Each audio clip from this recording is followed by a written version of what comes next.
Ti sei mai chiesto quanto il tuo umore e la tua energia quotidiana dipendono dall'intestino? Sorprendentemente, questo organo è molto più di una semplice parte del sistema digestivo. È una porta d'accesso alla tua salute fisica e mentale. Rimani con noi fino in fondo perché ti darò 10 consigli su come prenderti cura di quello che è a tutti gli effetti il tuo secondo cervello. Ma prima di iniziare diamo spazio alla nostra sigla!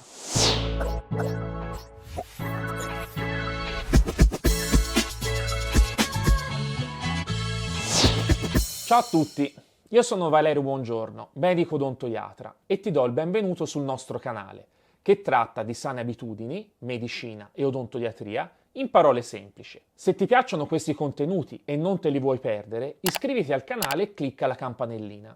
Bene, oggi ci concentriamo su uno degli organi più sottovalutati ma essenziali del nostro corpo, l'intestino. Scopriamo insieme perché a tutti gli effetti è un secondo cervello e poi vediamo come mantenerlo in piena salute con semplici accorgimenti quotidiani. L'intestino è spesso descritto come secondo cervello e lo è per buone ragioni. Questa espressione infatti non è solo poetica, ma riflette una realtà scientifica affascinante che cambia il modo in cui dobbiamo comprendere il nostro organismo. Veniamo al concetto di rete neurale intestinale.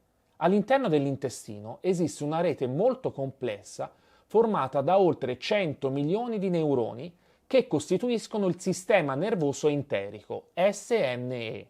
Questo sistema è capace di operare autonomamente gestendo molte funzioni digestive senza la necessità di input a partire dal cervello centrale. I neuroni dell'SNE comunicano tra loro attraverso segnali chimici e elettrici e coordinano l'attività muscolare dell'intestino per garantire la digestione e il transito del cibo. Fra intestino e cervello esiste una comunicazione bidirezionale, perché l'asse intestino-cervello è un canale di comunicazione in due direzioni che funziona in gangli, cioè gruppi di neuroni che parlano tra di loro, cioè inviano segnali al cervello e viceversa e ovviamente ricevono delle risposte. Dagli ormoni digestivi a neurotrasmettitori, l'intestino invia messaggi al cervello, influenzando l'umore, la cognizione e in effetti il nostro comportamento. È qui che si inserisce l'idea che la salute intestinale possa veramente influenzare la salute mentale e viceversa. Veniamo alla serotonina,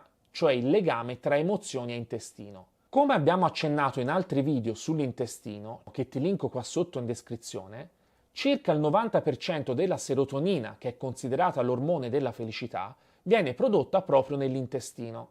Questa connessione è fondamentale perché la serotonina influisce non solo sull'umore, ma anche su funzioni digestive e su motilità intestinale. Una disfunzione nella produzione o nel rilascio di serotonina può quindi portare a problemi sia emotivi che digestivi, contribuendo quindi a condizioni come depressione, ansia e disturbi gastrointestinali. Veniamo ora al ruolo del microbiota.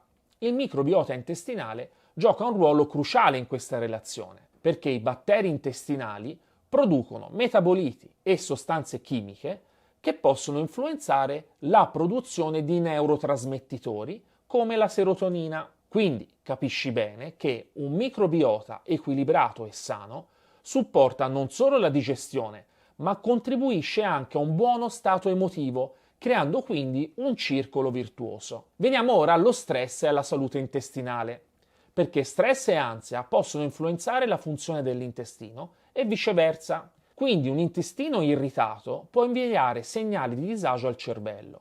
Inoltre, lo stress può alterare la composizione del microbiota e influenzare la motilità intestinale, portando quindi a problemi come la sindrome dell'intestino irritabile, IBS. La consapevolezza e le tecniche di rilassamento non solo aiutano a gestire lo stress, ma promuovono anche una migliore salute intestinale. Comprendere il concetto di intestino come secondo cervello sottolinea l'importanza di una sana alimentazione e di uno stile di vita equilibrato per il benessere complessivo del nostro corpo. Adottare una dieta ricca di fibre, probiotici e nutrienti essenziali, insieme a pratiche di gestione dello stress, come ad esempio la meditazione o anche l'attività fisica all'aperto, può favorire tanto la salute intestinale quanto quella mentale. Il legame tra intestino e cervello è una delle aree di ricerca più promettenti nel campo della ricerca medica e della psicologia.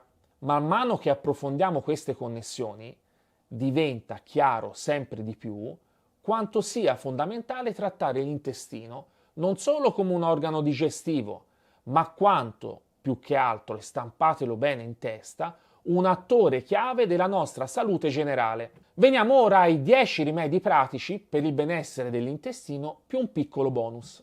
1. Aumenta le fibre nella dieta. Le fibre sono fondamentali per la salute intestinale, poiché agiscono come cibo per i batteri buoni e regolano il transito intestinale. Tipi di fibre? Le solubili, come si trovano in avena, mele, carote, e le insolubili, crusca, cereali integrali, verdure a foglia verde. Le prime rallentano la digestione e aiutano l'assorbimento dei nutrienti. Le seconde aumentano la massa fecale, prevenendo la stitichezza. Consigli pratici?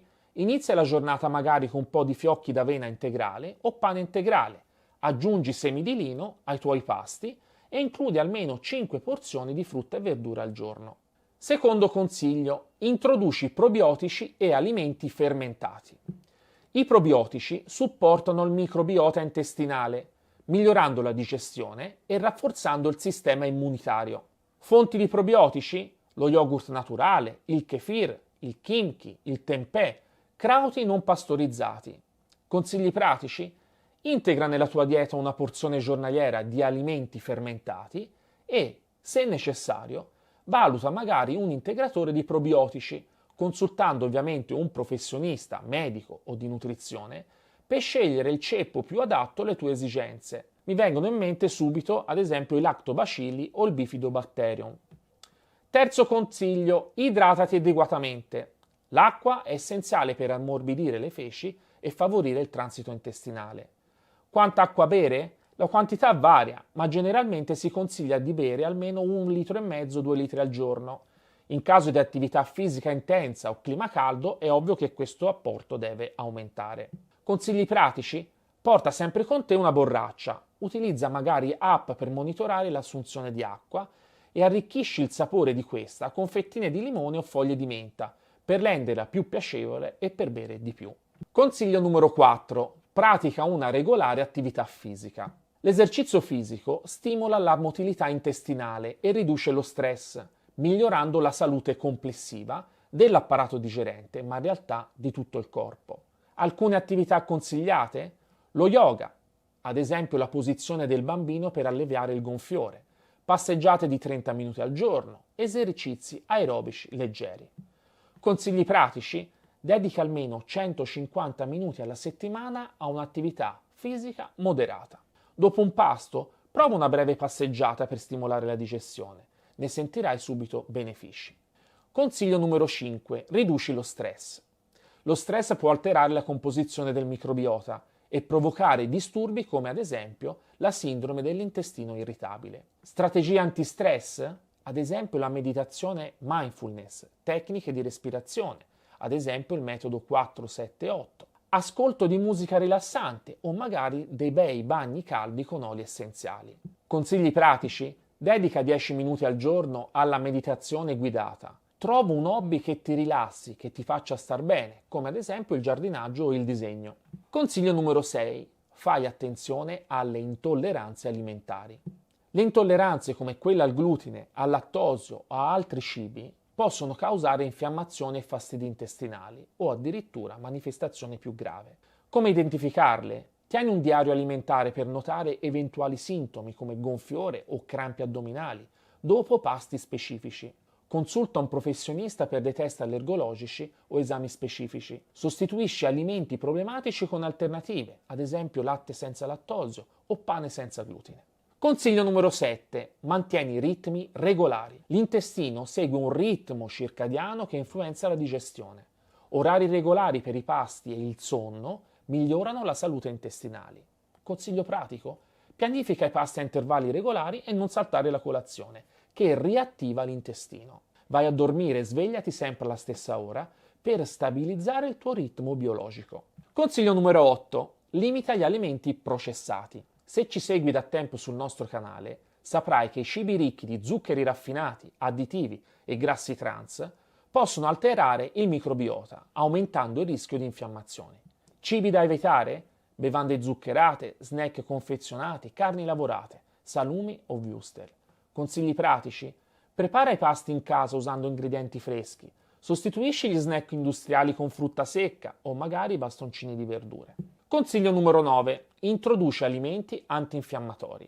Di alimentazione antinfiammatoria ne abbiamo parlato in un video che ti linko qua sotto in descrizione. Alimenti come curcuma, zenzero, olio evo e frutti di bosco riducono fortemente l'infiammazione e migliorano la barriera intestinale. Consigli pratici? Aggiungi un cucchiaino di curcuma ai tuoi piatti o in un tè con zenzero fresco. Usa olio extravergine d'oliva crudo per condire insalate e verdure. Consiglio numero 10. Esponiti alla natura e socializza. La diversità microbica del tuo intestino può essere influenzata dal contatto con la natura e da una vita sociale attiva.